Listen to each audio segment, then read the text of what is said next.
And I see a few people nodding. Look forward to hearing tomorrow. So I want to continue where I left off yesterday. As you may remember, I was speaking about papancha, or mental proliferation, and how it contributes to a lack of upekkha, how it blocks upekkha. And I wanted to read a passage that I found very interesting from the Digha Nikaya. So this is again from Digha Nikaya 21, Sakka's questions, Sakka being king of the gods.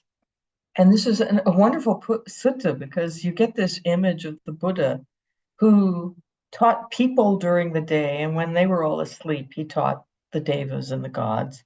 So in the dead of the night, Sakka comes to the Buddha, and he asks question after question after question. Every time the Buddha answers a question, he asks another one. He's just full of wanting to know about the Dhamma. Mm. And his first question was the one I mentioned last night. What binds people? By what are people bound? And the Buddha starts with this series of teachings. He answers the question, and then Sakka says, well, why is that? And he answers that question, and Sakka says, well, what does that come from? So it's a long series of questions, getting deeper and deeper and deeper into what binds us and what frees us. So here is a question from that sutta. What practice has a monk undertaken who has reached the right way, leading to the cessation of the tendency to proliferation? So proliferation, papancha, how can we practice so that this doesn't arise? That's basically the question that Sakka was asking. And then the Buddha says this: ruler of the gods, I declare that there are two kinds of happiness, the kind to be pursued and the kind to be avoided. And then he says the same applies to unhappiness and equanimity. So, what kind of equanimity is to be pursued that leads to happiness, and what kind of equanimity is to be pursued that doesn't lead to happiness? This is the question that comes up when we read this. It's like, oh, what does he mean by that? So happiness, unhappiness, equanimity. This is what the Buddha says about these three things that are to be pursued. And I'll just read the passage about happiness. The same applies to equanimity. When I observed, and this is the Buddha speaking, when I observed that in the pursuit of happiness, unwholesome factors decreased and wholesome ones increased, then that happiness was to be sought after. So happiness, unhappiness, and equanimity that lead to wholesome factors increasing and unwholesome factors decreasing, these are to be pursued. And then he says, now of such happiness as is accompanied by thinking and pondering, and of that which is not so accompanied, the latter is more excellent.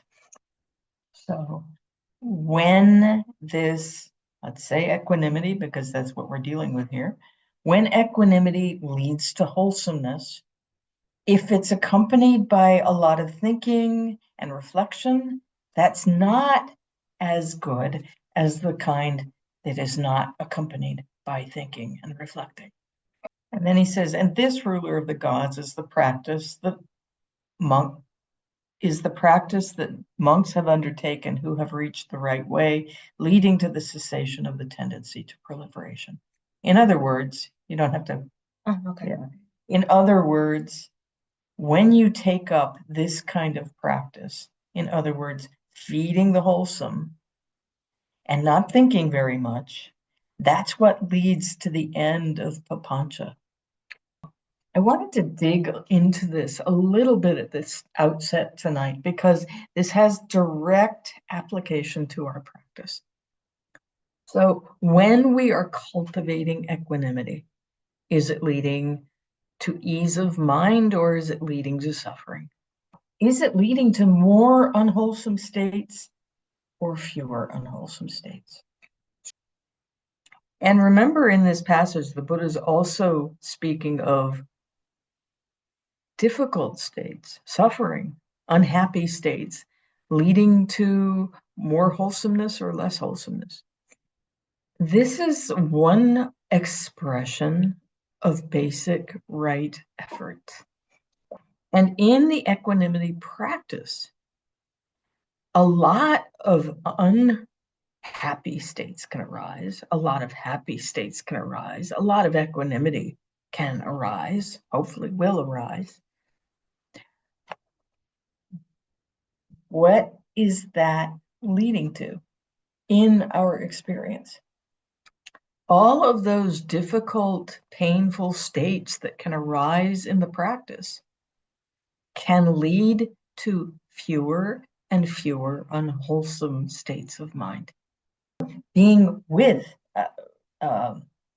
purifying all those states can lead to fewer and fewer unwholesome states. Sometimes all it takes is just to see that we are doing this. It's enough. So the way we cultivate equanimity when dealing with difficulty, when dealing with happy states, when dealing with balance, really matters. Our attitude really matters. The kind of practice that leads to purification and leads to fewer unwholesome states is based in an attitude of acceptance and interest. So if we have a lot of difficult states arise, say with the category today, a lot of clinging is arising. This is a form of unhappiness, but being with it in a particular way can lead to many fewer unwholesome states. To just acknowledge this with an attitude of interest. Clinging has arisen. I didn't know that was there. Put it aside and then incline to equanimity is basic right effort in the context of this practice. And remember, in that passage from the Digha Nikaya, the Buddha said, the kind of practice that's accompanied by a lot of thinking and pondering is inferior to the kind that isn't. So not to think about these states, not to think about the practice, not to reflect a lot, but just keep it simple. There are many things that can come up in the practice that surprise us. And often, in difficult categories or difficult relationships, these surprises can often be really unpleasant. Can we just incline to equanimity, or are we trying to figure out where this came from, what this means, dwelling in memories, dwelling in stories? All of this is extra. And it's actually feeding the clinging, feeding the aversion. So, as I said when I closed last night, what we're doing with this constancy of inclination to the phrase is training the mind to just be with things without ruminating, without adding to the suffering that's already there, and without perpetuating. You may have seen some clinging today. This is part of working with this category of the dear friend. When we get to the difficult category, you may experience some aversion. These categories are so rich, specifically because these mind states are revealed. We directly see the link between what can be on the surface and easily seen, superficial desire or aversion, and underlying states of mind, particularly identification. So we see these layers of reactivity when we do this practice. And what we also see vividly when we do this is a lot of this stems from a desire to control life, to control what is arising, to control what we feel. And this is what's often under all of those layers that we experience in the practice. Under all that papancha, under everything, it's like, oh, wanting to control. So cultivating upekkha actually, in the context even of worldly relationships, brings us to a very deep place of insight about this. When using everyday relationship as the basis for understanding, the thing is we have to allow this process. That's why we need that attitude of interest, that attitude of kindness and acceptance. Being willing to rest with irritation, with clinging, or one particular mind state, which is very difficult, is frustration about other people or about the practice. If we can just rest with this, a lot is revealed. So when I say rest, I mean not acting it out, of course, but also not doing anything at all to avoid the experience of these states. In this practice of cultivating upekkha and in the inclination, we directly and experientially observe no control in the context of relationship, no control in the context of the practice, no control in the context of the outer world, and not as an intellectual reflex. Oh yeah, I know I can't control anything. No, it's an experience. Because upekkha is closely associated with wisdom, we see this aspect of experience. This, of course, in the Pali is anatta, not self. This is one aspect of anatta. And we see it differently in this practice as compared to vipassana, because the doorway of the Dhamma in this practice is through relationship. And the practice really asks us to face the fact that externally we cannot control how others behave or what happens to them. And internally, we can't control what arises, and we can't control habit. If only the mind were ours to control, but we can't. It does what it does. However, if we're fortunate and we see all this, we can train the mind. What we actually see is the deeper pain that's beneath the surface that comes from the desire to control itself. This is a very deep surrender that we can come to in this practice. And the practice is so simple. We just put that aside and we keep inclined to kamasaka, kamasaka, kamasaka. It's actually very steadying in the face of a lack of control.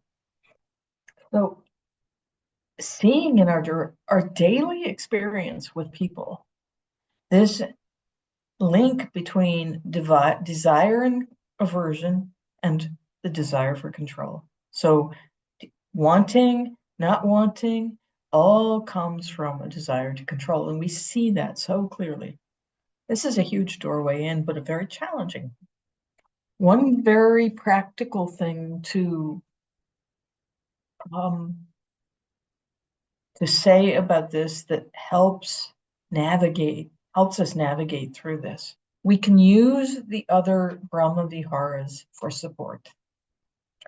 Sometimes the reflex is when we see we don't have equanimity, when there's desire, when there's aversion, we think, oh, I need more equanimity. I should cultivate equanimity for myself.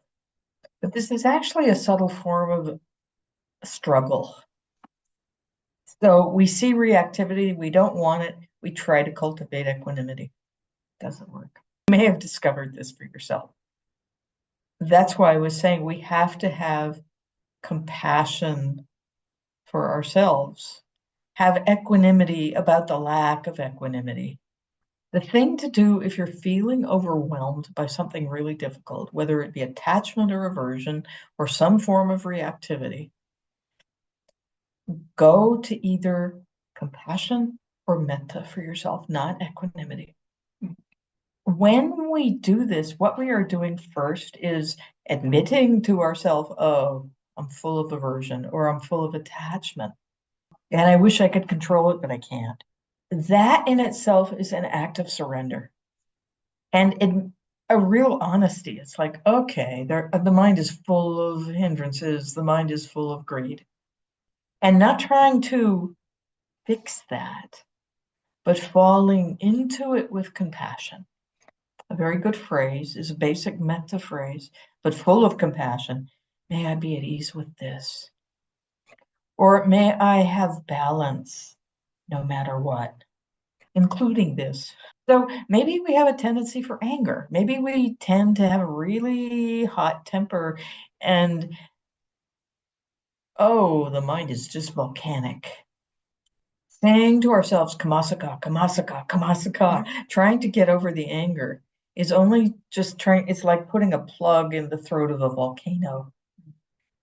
Obviously, it's going to create the opposite of the desired outcome.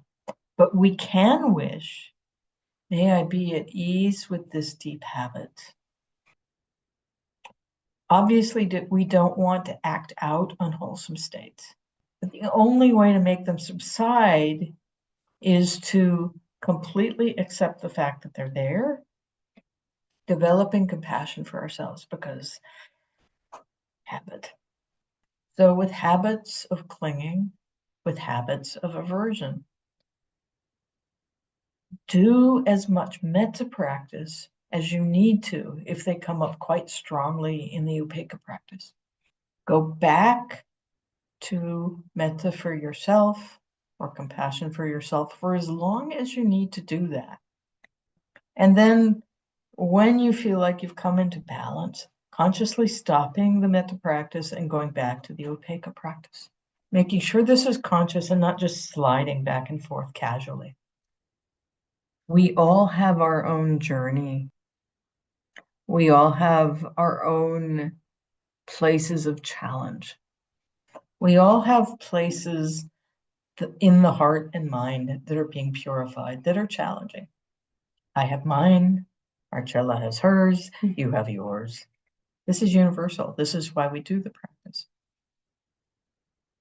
Coming to terms with our imperfection and the fact that we can't control that is a huge step in the practice. This is what leads directly to that right effort that the Buddha was talking about.